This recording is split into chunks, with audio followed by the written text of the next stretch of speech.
नमस्कार, स्वागत है आपका भारत लाइव में। मैं हूं आपके साथ विशाल यादव।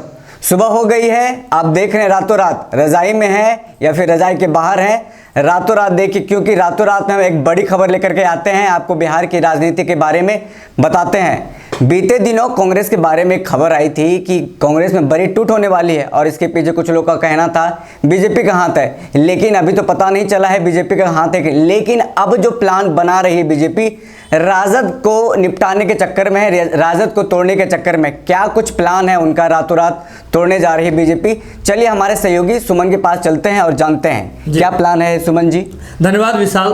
सबसे पहले हम बताना चाहते हैं दर्शकों को कि किस तरह से आप एक बार फिर से जो है बिहार विधानसभा चुनाव के बाद की परिस्थिति को याद कर लीजिए। बिल्कुल, नतीजे जो आए उसमें बीजेपी जो है कड़ी टक्कर में रही, उभर करके सामने तो आई, लेकिन एक अंक जो है ना उससे पीछे रह गए जी। और ये पीछे चाहे आप 1 अंक से हो, 2 अंक से हो या 50 अंक से हो, फर्स्ट होता है, सेकंड होता है। बिल्कुल। तो इसका हैसियत से जो है इतनी मतलब ताकत लगाने के बावजूद जदयू और भाजपा ने मिलकर के ताकत लगाया, और जो उनके दो सहयोगी पार्टियां बीजेपी और मुकेश सहनी, बीजेपी और हम की बात करें, उन्होंने मिलकर के सबने मिलकर के चुनाव लड़ा, ताकत लगाया। लेकिन इसके बावजूद भाजपा जो है 2 नंबर की पार्टी बनकर के बिहार में रह गए जी।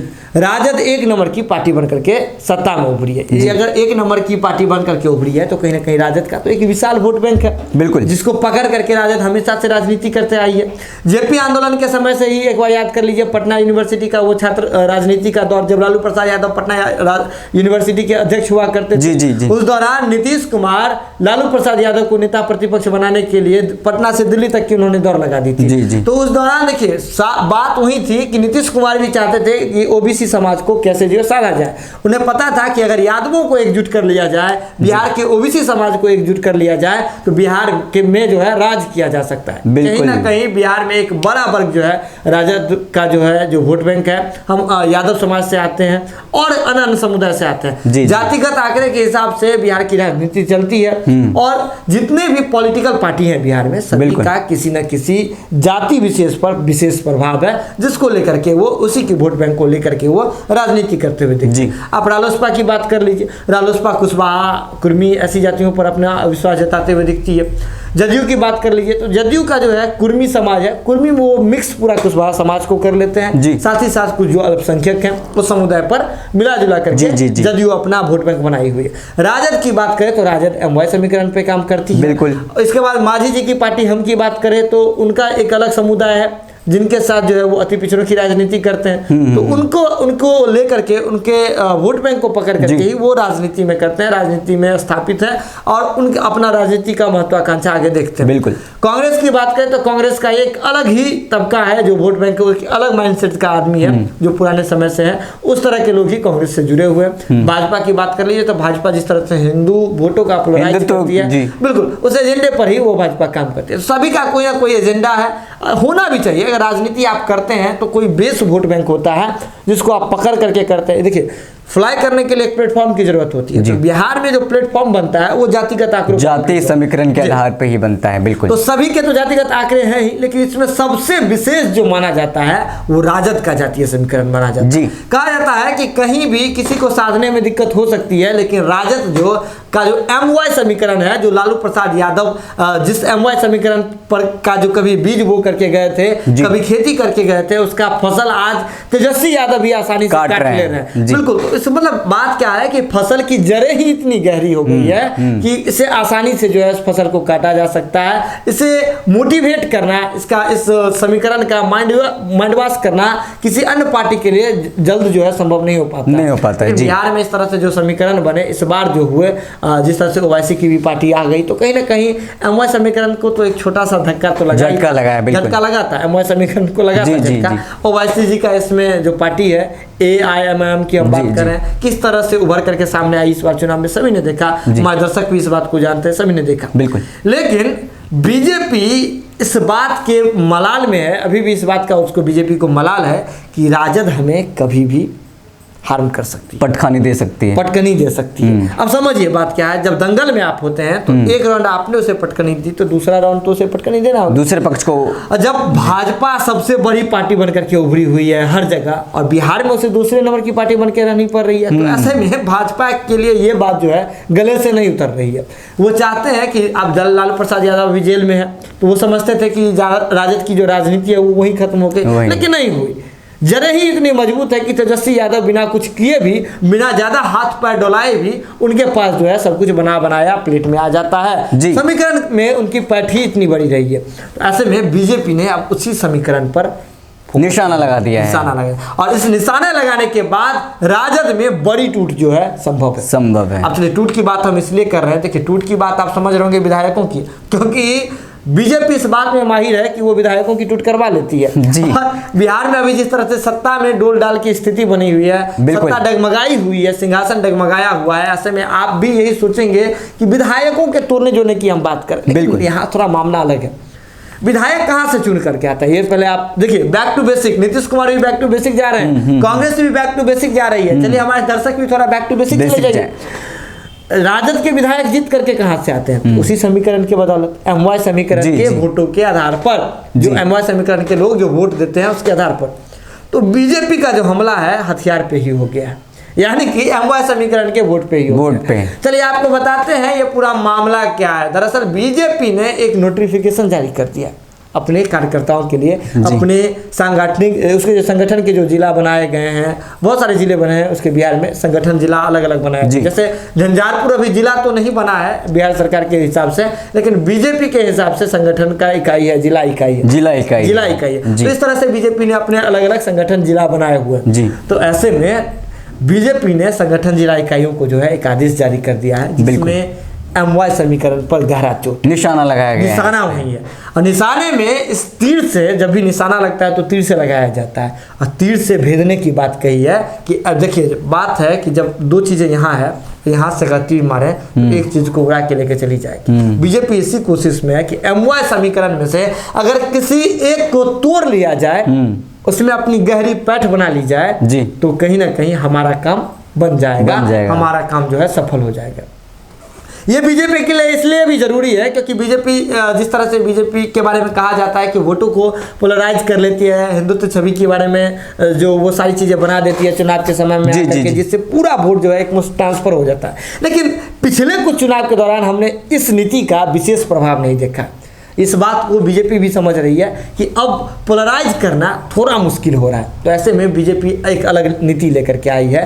क्यों ना जिस बात को लेकर के हम पर ज़्यादा हमला होता है कि हम सिर्फ और सिर्फ हिंदूवादी वोट को हम पोलराइज करते हैं, तो क्यों ना मुस्लिमों को भी पोलराइज कर लिए। अगर हिंदू मुस्लिम दोनों को पोलराइज कर लिए तो कोई तो बाल भी बाका नहीं कर पाएगा। और इसी बात को लेकर के बीजेपी जो है उन्होंने अपना एक मास्टर प्लान बना दिया। दरअसल संगठन स्तर की हम बात कर रहे थे, संगठन के जितने भी जिले हैं बीजेपी के, उसमें उन्होंने एक नोटिस जारी किया है, जिसमें आने वाले बिहार विधानसभा चुनाव के दौरान जो वहां से जो प्रत्याशी बनाए जाएंगे, देखिए सभी को कहा गया है कि आप अपने अपने संगठन जिले में मुस्लिम जाति के प्रत्याशियों को प्रतिनिधित्व दीजिए। यानी कि मुस्लिम वोट बैंक को साधने की बात हो रही है यहाँ पे। पंचायत चुनाव जो होगा उसमें मुस्लिम जो बीजेपी से जुड़े हुए लोग हैं और मुस्लिम समुदाय से आते हैं, उनको जो है खड़ा कीजिए, उनको फ्रंट पे ला करके खड़ा कीजिए। अब समझिए बिहार में बीजेपी का नेक्सस हर जगह फैला हुआ है। हर पंचायत में अगर बीजेपी के कैंडिडेट के रूप में, हर पंचायत में मान लीजिए ना 50% 60% पंचायत में भी अगर बीजेपी वहां के पंचायत चुनाव में मुस्लिम कैंडिडेट को बीजेपी सपोर्ट कर देती है, तो एक संदेश स्पष्ट जाएगा मुस्लिम समुदाय में, अल्पसंख्यक समुदाय को साधने में बीजेपी कहीं ना कहीं सफल होगी। और इसका पूरा फोकस कहाँ है पता है आपको? देखिए बिहार में पंचायत चुनाव जिस दरमियान होने हैं, उसी के इर्द गिर्द में बंगाल में भी बंगाल विधानसभा चुनाव होने हैं। ऐसे में बीजेपी अगर बंगाल जीत लेगी तो बीजेपी को यह लगता है कि वो पूरे देश को जीत लेगी। तो ऐसे में बंगाल बीजेपी का जो है मेन फोकस है और इसको लेकर के वो बिहार में भी अपनी पैठ बनानी चाहती है। तो जिस तरह से अगर पंचायत चुनाव में बीजेपी के जो कार्यकर्ता होंगे, बीजेपी का जो जिला संगठन होगा, अगर वो मुस्लिम समुदाय के जो कैंडिडेट होंगे अगर उनका सपोर्ट कर देती है, उनका समर्थन दे देती है, तो संदेश स्पष्ट जाएगा और बीजेपी की एक अलग छवि बनेगी और इस छवि से सीधे तौर पर फायदा बीजेपी को बंगाल चुनाव में होना है। क्योंकि बंगाल चुनाव की बात करें तो जितने भी मुस्लिम्स हैं उनका वोट सीधे एक मुश्त वोट जो है ट्रांसफर होता है ममता बनर्जी को। अब इस बार बीजेपी है कि उस वोट में जो एक बड़ा जो एक बना हुआ है, एक नेक्सस बना हुआ है ममता बनर्जी का, तो उसमें फूट कैसे डाली जाए, तो उसका एग्जाम्पल होगा बिहार में वो काम करेगी बीजेपी। और देखिए बिहार में इसका सरकार पे भी अभी असर नहीं पड़ेगा, आने वाले समय में पड़ सकता है, लेकिन तत्कालिक जो फायदा है, इंस्टेंट जो फायदा है, होता है ना कि आप कोई एनर्जी ड्रिंक पिए तुरंत बॉडी में एनर्जी आ गया, तो एनर्जी ड्रिंक है बीजेपी के लिए बिहार का पंचायत चुनाव। और पंचायत चुनाव जैसे ही होगा, यहाँ जो ये संदेश देने में जो सफल हो जाएगी बीजेपी, तो इसके बाद सीधे तौर पर जो है बंगाल पर उनका जो है धावा होगा, बंगाल में इसका बीजेपी फायदा उठाने में सफल होगी। आपको बताते हैं, चले लगे हाथ, आपको ये भी बता देते हैं कि दरअसल उस निर्देश जो दिया है बीजेपी के नेताओं ने, बीजेपी के जो राजकीय जो कमान होती है, राजकीय जो कमेटी होती है, उसके अनुसार जो निर्देश दिए गए उसमें हम आपको बता देते हैं। दरअसल 45 संगठनिक जो है जिला बनाया है बीजेपी का, उसमें 3 जनवरी से लेकर के 14 जनवरी तक के बीच जो है वहाँ पे मीटिंग होनी है, वहाँ पे जो है बैठक होनी है। साथ ही साथ बैठक के साथ साथ वहाँ कार्य समिति की जो है, उनके कार्य समिति की, जिला के कार्य समिति की बैठक होनी है। तो इसको लेकर के बीजेपी ने स्पष्ट संदेश दिया है, जिसमें कहा गया है कि वहां से जो अल्पसंख्यक समुदाय के मुस्लिम कैंडिडेट हैं उन पर फोकस किया जाए, वैसे प्रत्याशियों को समर्थन दे और वैसे ही प्रत्याशियों को, देखिए एक क्लॉज लगा हुआ है, वैसे ही प्रत्याशियों को समर्थन दें जिनके जीतने की संख्या जो है, जिनके जीतने का प्रोबेबिलिटी जो है वो अधिक हो, ज्यादा हो, और साथ ही साथ जीतने के बाद जो है वो बीजेपी को सपोर्ट करते हुए दिखे। देखिए बिल्कुल ऐसे लोगों पे कहा है कि किसी को भी आप नहीं खड़ा कर दीजिए, किसी को भी आप उस से पकड़ के खड़ा नहीं कर देना है, ऐसे लोगों पे करना है जो भरोसे के लायक हो और जीतने के बाद जो है वो बीजेपी के स्वर में स्वर मिलाते हुए नजर आया, सुर में सुर मिलाते हुए, सुर में सुर मिला करके बीजेपी का राग अलापते हुए नजर आया। अब देखिए इससे क्या होगा, आने वाले समय में बीजेपी जो चाहती है बिहार पे एक छत्र अपना राज करे, किसी के गठबंधन की जरूरत नहीं पड़े, इस पे तो असर पड़ेगा ही। देखिए बैक टू बेसिक जाकर के अगर कोई काम कीजिएगा, आप जमीन पर उतर करके काम कीजिएगा तो फसल अच्छी होगी। तो बीजेपी चाह रही है कि इस फसल की बुआई जो है जमीन पर उतर करके कर दें और इसका इंस्टेंट फायदा जो है आपको बंगाल में देखने को मिलेगा। तो कहीं ना कहीं बीजेपी के इस तीर से जो है 2 निशाने एक साथ बीजेपी साधने की कोशिश में है। कहीं ना कहीं अगर हो जाए या सारी चीजें जो है यथावत जिस तरह से बीजेपी के शीर्ष नेतृत्व सोच रहे हैं, अगर ये सारी बातें हो जाए तो कहीं ना कहीं बीजेपी के लिए एक बड़ा जो है फायदा मिल जाएगा, बड़ा तबका बीजेपी के साथ आ जाएगा। तो आज के रातों रात में इतना ही। अब देखिए किस तरह से हमने बताया कि रातों रात के दौरान जो है हमने इस बात का भी जिक्र किया कि राजद का जो वोट बैंक है उसकी किस तरह से जो है कटौती होने वाली है, किस तरह से उसके वोट बैंक में ही संदमारी कर दी है। एक कहावत है कि किसी से लड़ना है, किसी से जीतना है तो उससे मत लड़ो, उसके हथियार पर ही अटैक कर दो। तो राजद के हथियार पर कहीं ना कहीं बीजेपी ने अटैक कर दिया है। बने रहिए बात लाइव के साथ, खबरों का सिलसिला यहाँ लगातार जारी रहता है। अब खबर देख लिया है तो जरूरत है इसे शेयर करने की, शेयर करके अन्य लोगों तक पहुंचाने की। यूपीआई नंबर नीचे लगातार सर्कुलेट होता है, वहां आप आकर के हमारा सहयोग कर सकते हैं। आप करते भी हैं, हमें अच्छा लगता है। एक सहयोग आप दूसरे रूप में भी कर सकते हैं, शेयर का बटन दबाकर, क्योंकि शेयर का बटन दबाना बिल्कुल निःशुल्क है। बने रहिए बात लाइव के साथ, खबरों का सिलसिला यहाँ लगातार जारी रहता है। बहुत बहुत धन्यवाद। अगर ये वीडियो पसंद आई और वह बिहार के राजनीति और बिहारियत से सरोकार रखेनी तो सब्सक्राइब बटन दबा के चैनल के सब्सक्राइब कर ली। ओजे एगो घंटी बा, ओकरा बटन दबा देला से कुल सटीक और मारक खबर रुआ मुफ्त में मिल जाई। अगर रुआ पत्रकारिता के हमनी के नया प्रयोग में सहयोग कर चाहतानी तो ज्वाइन बटन दबा दी। पेटीएम नंबर नोट कर ली 9386 816 700। धन्यवाद।